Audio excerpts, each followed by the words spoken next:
Assalamu alaikum warahmatullahi ta'ala wa barakatuh. An fi kishin kasa. Assalamu alaikum warahmatullahi. Da farko dai wana musulmi na kasar Nijar. Da farko dai suna na Kabiru. Ina fatan kuna mutada da ni kuna da ni.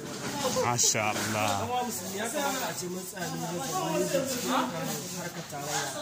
Shekaru suna suna da mulkin mu. Ni suka rada mu na amfani mu suke mana. Komai ba sai. San amana mu kawai. Muna da ci gaba kasa. Kwarai. Muna cikin nasara. Yanzu kuma sun dakile komai. Komai ba su Kasuwanci ba ta. ya san al'amarin da Nijar. Mai dauka gora ga kai ma wanga ake musu. In kana dauka gora ga kai ma haraji ake maka. Kana tura kura haraji ake maka. Haka nan bai dace kwata-kwata. Kamata ya mu tsaya mu nutsu mu zaɓi mutum kirki wanda yake shine wanda za a riƙe ƙasa mu Dan asalin ƙasa. ba tarayya ba. Duk wani jajayen da za su zama su azamu su ce su ne za su ga azamu akan ƙasa. Kan miyar da shi. Kamata ya mu tsaya mu nutsu mu ciki a matsayin mu na 'yan ƙasa. Insha Allah. Wanda mu ne kirkishin ƙasa. Wanda za a riƙe mu da gaskiya, wanda za a riƙo amana. Ba sai an ɗauka an bawa ba. Lakin ka riƙe ƙasa da gaskiya.